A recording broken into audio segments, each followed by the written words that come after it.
as most other places, or a lot of other Yeah. places. So let's get into it. Let's first do some introductions. So I'll introduce myself and then I'll have you introduce yourself to everyone. And so I'm sure you've seen some of my work. I'm the 13-year-old president of my own sports media company, Global Kid Media. And the past 2 years have been a grind. I've just been traveling all over the country, going to so many different places, covering all sports, NFL, NBA, college. And I'm trying to be that first kid on national TV as a sports sideline reporter to inspire millions of kids that they can do anything at any age. And we've gone on so many road trips recently. During Christmas time, we went out to Atlanta to cover LSU in Oklahoma, and then so that was about a 12-hour drive. Then we drove another 6 to 8 hours to get to Orlando to cover Michigan and Alabama, that bowl game. And then on the 20-hour drive back, we stopped in Kentucky to cover Kentucky basketball. And there's a stretch here where I was going to Massachusetts, New York, um, tons of different places, and so that's been what the grind is. It's really cool, and you're trying to take my job, basically, is what you're trying to tell me.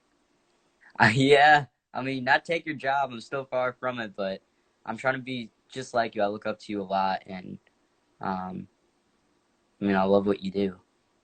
It's cool. You don't see many people your age have as much of an idea of what they want to do, especially specifically something like that. You know, a lot of people might say, "I want to be involved in sports. I want to call games, or I want to cover football, things like that." But my advice to you would be, don't close any doors. Be open to different opportunities that come your way because they might not be exactly what you want right away, and you'll find your way to weave back into what it is you really want to do one day. For sure. Now tell everyone a little bit about yourself.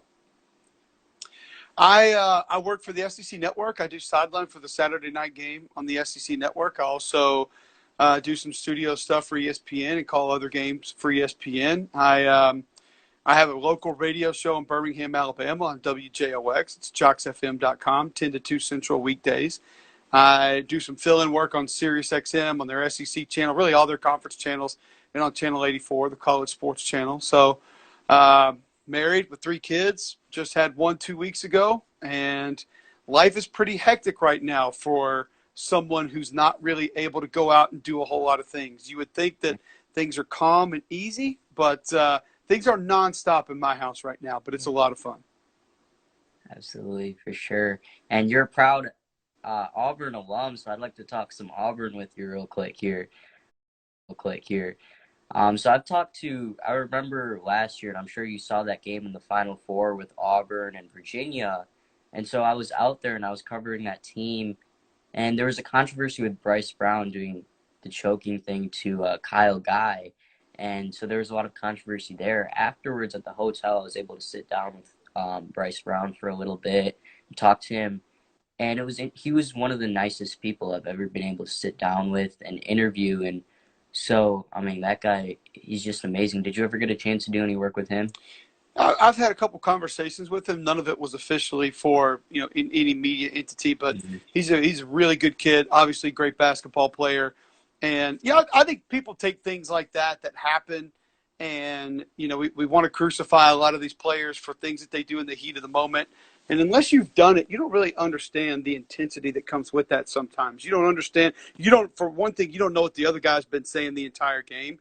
You don't know what the back and forth has been like verbally the whole game. You don't know if they've been, throwing elbows or throwing knees or playing a little bit of a dirty game. So I think sometimes you let things slip. You don't always do it intentionally. And Bryce Brown's not one of those guys. I didn't see that as something regularly that he did on a regular occasion. But that team had something special, man. Chuma Okeke was a guy that Charles Barkley actually identified early in the season and said he'll be the difference.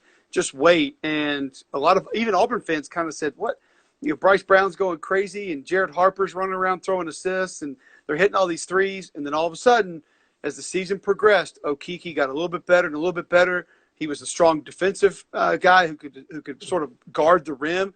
And then that jump shot just started to extend, and he became really kind of their go-to player and somebody who sort of carried them through that tournament until he was injured. Hated to see him go down. You wonder what it would have been like if he had stayed healthy and been able to finish out that tournament last year.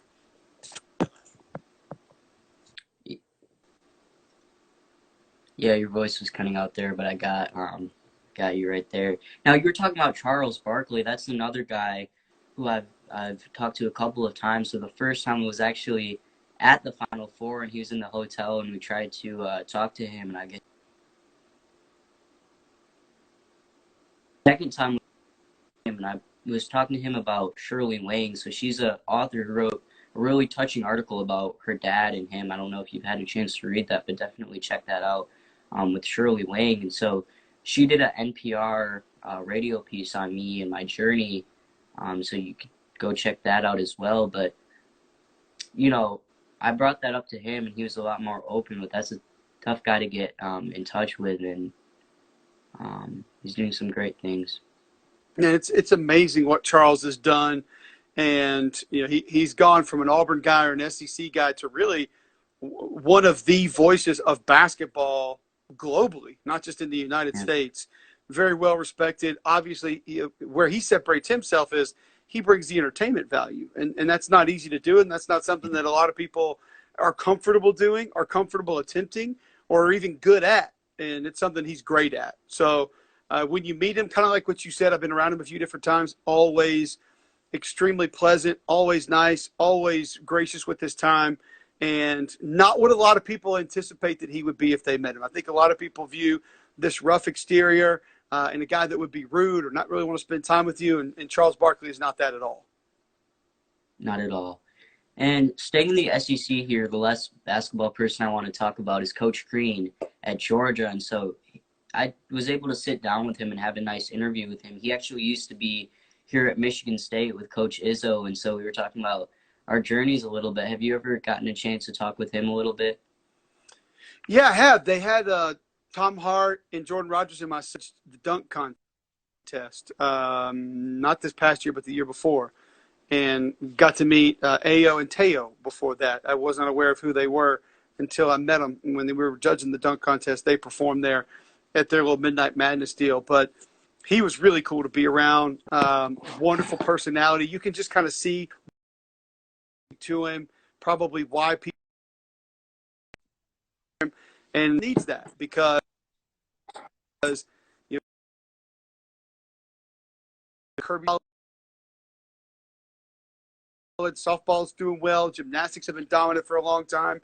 You know, Georgia basketball, it's been a while since they were a team that, you know, people really wanted to talk about. And they get Anthony Edwards in there last year, and all of a sudden you see, okay, this is what Tom Crean's going to do, and this is the kind of thing that he's going to bring to and make Georgia a regular player as an SEC basketball team. So I think the future's bright. I think you'll be able to bring Georgia to places it hasn't been maybe ever before. Definitely not in quite some time. Absolutely. Now let's dive into some football here and talk about Alabama. Jedrick Wills, who got to spend some time with when I was in Orlando covering Alabama and Michigan, and that kid is actually a brilliant, brilliant person all around. So he's really, really smart. And so when I was talking to him, I've heard he wanted to do some things with neurology. And that's one of the interesting things that I always like to bring up when I'm around players is using my age as an advantage. So I like to talk about, you know, their different hobbies. And Jedrick is one of the guys, like, he does so many things other than just play football. And that's what I love about doing reporting is you get to see people doing so many different things in so many different areas. So you tell me about, you know, what you think about that guy and how he's going to be in the NFL. I think he'll be great. I think the transition from right tackle to left tackle will be a little bit more difficult than some people are saying. It's not as seamless as a lot of people just think, all right, you played right, you can go to left. Sometimes it's not that easy. The reason I have a little bit of concern is I've never really seen him play left tackle. Some guys have played both, like Tristan Wirfs, who's going to Tampa. We've seen him at left and at right. And some guys just practice, and maybe in a spring game or in a backup role, you'll see him at the other side. Haven't really seen that with Jedrick. I thought he was the best offensive lineman coming out in this draft, but that was as a right tackle. I think Cleveland's going to try to play him at left and see what he can do. But you're talking about a guy that's just a maul, finishes. He'll bring a different attitude and a different demeanor to that Cleveland Browns offensive line. And like you said, he's a great kid. Fun to be around, good personality. He's jovial. You can kind of joke around with him, have fun with him, but he puts that helmet on, he straps it up. He's a different dude, and he's the guy that I can't wait to watch perform in the NFL. Staying on Alabama here, I talked to Jalen Moody as well, him and his dad. They actually have an interesting, close relationship with Zion Williamson and his dad. So that's another thing. From every player, I try to learn something, and I see something unique. And that was the unique thing about him is he has such a close relationship with Zion and his dad. And so I want to get your take on how he's going to be this next year coming in for Alabama, what his role is going to be. I think he's got a chance to help. You look at where depth is a concern for that team. I think really across the board on defense, you could have depth concerns almost everywhere. I mean, Christian Barmore had a good year at defensive tackle. We don't know what the status is of LeBron Ray right now. He was a guy that was great for like the first half of the season. Then he's injured, and we haven't really gotten any updates. So we don't know what that's going to be like. You get Dylan Moses back at linebacker, and you had to play some other young linebackers, but they didn't give you the kind of linebacking play that Alabama's used to having. You got Xavier McKinney is going to be gone. Trayvon Diggs is going to be gone. Jalen Mayden's going to be gone. Shaheem Carter's gone on the back end of that defense. So you bring back one lockdown corner, but the rest of the secondary kind of could be up for grabs. Offensively, I look at the offensive line in place, running back in place, quarterback's probably set, and you got a good group of wide receivers, but I think there could be room for a guy to sneak in and maybe get a little bit more playing time than we anticipate right there. So, could he be a regular player? Could he be a heavy contributor for Alabama this fall? I think it's possible. I think there's going to be some good position battles, maybe more so than we're used to for the Crimson Tide heading into this season. Okay. And Joe Burrow. So I was looking at their stats. You're blurry on my end, by the way. So. Oh.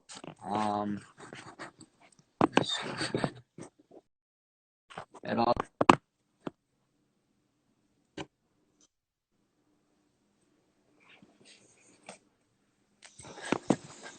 Yeah, I saw your comment, so I wanted to let you know that you are coming in a little bit blurry on my end. So I kind of went back and double-checked my Wi-Fi there, but I think I'm good. All right.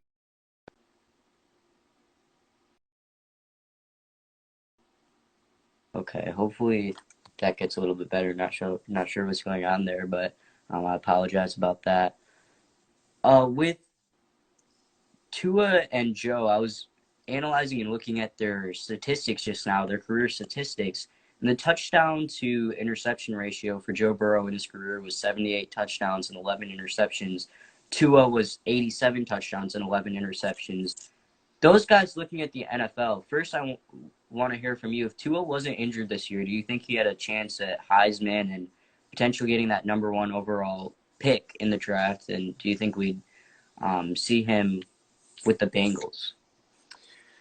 I think Tua would have been the number 1 pick. Heisman, I mean, if Joe put up the numbers he put up, I don't think anybody was taking the Heisman from him. That dude, 60 touchdowns, man, he was insane. Now, obviously, I think part of the deal breaker would have been, and Tua was healthy to an extent. He actually played against LSU. Now, he was coming off that tightrope surgery on his ankle, so he wasn't 100%. But if Joe gets that game, that probably is what decides a lot of different things when you're talking about Heisman, Maxwell, Johnny Unitas Award, those different things as far as SEC Player of the Year. I think that would have been the deciding factor because they both would have had amazing seasons. As far as how they play out in the NFL, I think Joe Burrow is going to be great. He's tough. He's durable. The guys gravitate around him. He understands. And a lot of people say, well, it was the system that helped him put up those numbers. Well, that's an NFL system. Look who Matt Rule just hired. They hired the guy who put that system in at LSU. So he was doing it in an NFL system. I think Joe Burrow is going to be great. He can make every throw, super accurate, knows how to get the ball out on time, has great anticipation, which is probably Tua's biggest strength. The anticipation, the accuracy, delivering the football. Tua excels at all of those things. Your only question mark is durability. And I thought Miami did a great job addressing offensive line in the draft. They got 3 probable starters on their offensive line in this year's draft. You take Eric Jackson out of USC in the first round. I think Solomon Kinley out of Georgia is a guy that can come in and start. Robert Hunt out of ULL can come in and start. Oh, it's all 3 of those guys play a lot of ball last year. So they're already trying to protect him. You got Chandler Cox, a fullback, H-back out of Auburn that's going to be able to be in there and help out with protection, that can also catch the ball out of the backfield. So I like the way Miami has already begun to build around Tua. If he can have an RPO-heavy scheme, a quick ball distribution scheme that relies a little bit more on anticipation and accuracy and getting it out on time, and he can understand that, he's going to have a great NFL career. He continues to try to extend plays and holds on to the ball too long. I don't know if he's going to hold up. I'm worried. I saw the first 9 weeks of the season, and he gets Josh Allen. He gets Chandler down there in Arizona. He gets the understanding. Great. Phil Cole, another guy I talked to, is actually one segment I do sometimes when I interview people is I do a flip the switch. So I have the person I'm interviewing interview me. And so when I was interviewing Phil Cole, Peter Parrish was there. And determine if a guy's going to are brutal, and we want to make sure we know exactly has great anticipation, which is probably Tua's biggest strength. The anticipation, the accuracy, delivering the football. Tua excels at all of those things. Your only question mark is durability. And I thought Miami did a great job addressing offensive line in the draft. They got 3 probable starters on their offensive line in this year's draft. You take Larry Jackson out of USC in the first round. I think Solomon Kinley out of Georgia is a guy that can come in and start. Robert Hunt out of ULL can come in and start. Oh, it's all 3 of those guys play a lot of ball last year. So they're already trying to protect him. You got Chandler Cox, a fullback, H-back out of Auburn that's going to be able to be in there and help out with protection, that can also catch the ball out of the backfield. So I like the way Miami has already begun to build around Tua. If he can have an RPO-heavy scheme, a quick ball distribution scheme that relies a little bit more on anticipation and accuracy and getting it out on time, and he can understand that, he's going to have a great NFL career. He continues to try to extend plays and holds on to the ball too long. I don't know if he's going to hold up. I'm worried. I saw the first 9 weeks of the season, and he gets Josh Allen. He gets Chandler down there in Arizona. He gets 2 different Bosas. He's got to go against Belichick. I'm wondering if that might lead to Miami saying, you know what, we're going to wait a little bit. We're going to take our time with Tua, because these defensive lines and front sevens and really just overall defenses that we're going to see the first half of this season are brutal, and we want to make sure we know exactly what we have on offense around him before we put him in a game and make him the regular starter. Now, switching gears to LSU and the quarterback situation, I talked to Peter Parrish, which is one really speedy guy. Actually, he's talking about they were doing go-karting, and apparently he was really fast at that too. So he's a really speedy guy, though. And I've heard you say a couple of times you think Miles Brennan will be the guy for the starting job at LSU. What do you think the strengths are of a guy like Peter Parrish? Well, you mentioned athleticism, obviously.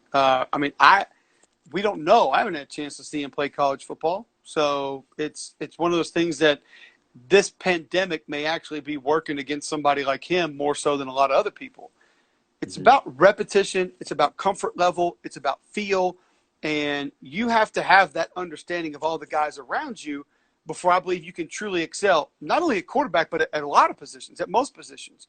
And then at quarterback, I think that goes even further with that. So the timing, the anticipation, the understanding of where somebody's going to be, where somebody wants a ball, all those things play in. So until we're able to get a guy on campus and see him and understand what he's about and see him compete, be it spring ball, in a spring game, fall practice, scrimmages, it's very tough to determine if a guy's going to make a realistic push at a position until they're there on a consistent basis and able to do those things. Lloyd Kirstenberry, another great young kid who I was able to talk to in Atlanta during the semifinals. Your take on him being in the NFL now? I think he can be a long-time starter. He's obviously going to a good team in Denver. I think you get leadership. You get a guy that cares. You get a guy that's never going to be a problem off the field. You get a guy who understands that he's got to go do more to be better at his job. He was the one that would lead the offensive lineman coming in on Saturday mornings and getting some extra work in during the offseason there at LSU. I think he was a more physical player 2 years ago than he was last year, but I think some of that is just because of what that offense became, what they were last year, obviously being a team that threw the ball around, a lot of 5-man protection stuff. But he handled everything at the line of scrimmage. So mentally, it's not going to be too much. Emotionally, it's not going to be too much. And I think he's got enough power to be able to hold up and be an NFL center for a long time. I love his game. I love him as a person. And I think he's going to be a solid pro for a long time. Great. Phil Cole, another guy I talked to, is actually one segment I do sometimes when I interview people is I do a flip the switch. So I have the person I'm Okay. interviewing interview me. And so when I was interviewing Philip Cole, Peter Parrish was there. And so I had them do a little fun activity where Peter Parrish started interviewing Philip Cole. So that was a lot of fun. Now, what do you think about someone like that? I don't know much about him, man. I'm gonna be perfectly honest with you. I don't have a lot of his background. I don't really know much about what he's going to be able to do. Okay. Okay. Now let's switch gears here to the XFL, where this year you're doing some things there as a field analyst. I was talking to Oliver Luck, Andrew Luck's dad, about some opportunities, and he said it was really interesting. And I was hoping that I would be able to finally make my mark and be that first kid on national TV as a sports sideline reporter. I want to hear what you think about that idea of there finally being something different and being a kid as a national sideline reporter. No, I think it'd be cool. I think it'd be great. You said it earlier. You inspire other kids to be able to do things at a young age, even if it's not sideline reporting or something in sports. The fact that you can chase your dreams and go after something and be able to accomplish things at a young age, I think that's wonderful. I think it's fantastic, and I think when when young people see that, they have a better understanding of I might not only be able to do this, but I may be able to do this faster than I originally thought that I could. And I think also, too, it gives people the realization to set goals and have parameters and have things that you want to go accomplish and not being able to ask for those things. That's also a big part of, I think there's a lot of people in society that are sort of just wait and see instead of attacking things that they want and going after things that they want, asking for things they want, pushing for things that they want.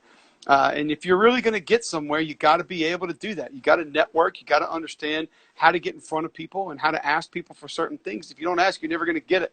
And I'm somebody who hates asking for things. I don't like that at all. But that's just a part of it's a reality. It's a part of life. And so I think for people to be able to see you do that would be something that would be very cool.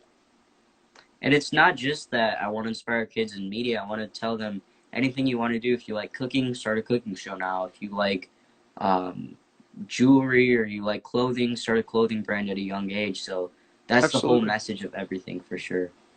Yeah, it's very Now I cool. talked. It's Go ahead. no, I was going to say it's great what you're doing. I think it's wonderful. Appreciate it. Now I was talking earlier about the flip the switch. I'd like to do a flip the switch with you now before we let you go. What made you want to interview me? What made me want to interview you? You have all the experience, all the stories, being in this industry for a long time, and a former player. So it's always I'd say every interview I do, I learn something different. I've learned a lot from you in this interview. So that taught me a lot. You're a family person, and just so many different things I can talk about. How you inspire so many people, and so Who is your favorite college football team?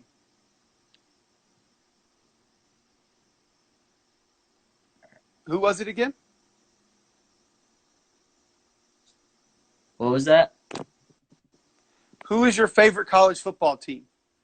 Oh, sorry. I think your voice is cutting out. My favorite college football team. I'm in Michigan, so growing up, Michigan, Michigan State, and being in Michigan, you think Ohio State, you think Notre Dame, you're, eh. But now that I've been able to cover both of those teams and see the different cultures in each of these schools, even Duke and North Carolina, being here in Michigan State, I was never really a fan of Duke, but being able to go cover them and seeing all of these kids are really great kids. All these schools are great schools, and to be able to go all over and see the different cultures, it truly is amazing. And so, um, every school I've covered, it's hard for me not to say this or this is my favorite school. All right, last question. Who's the poster behind you? The Is connection's it not Green? Is loading. it Grinky? I can't make it out. I can't really tell. Is it What was Zach that? I Grinky? think. The poster behind you, who is it? Is it Zach Grinky? Oh, that's Shane Green. Shane Green from. I got you. Okay.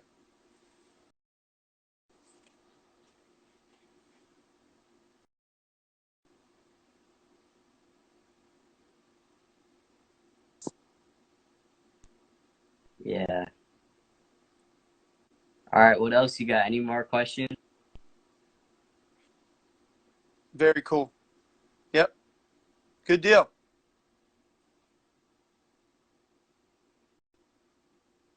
Really appreciate the time. I hope everyone stays safe. Keep doing the great work that you do. I look up to you a lot. I love all your interviews, and I really appreciate it. Thank you very much. Really appreciate that. And let me know if you ever need anything else. Wish you the best of luck. Of course, of course. Thank you so much.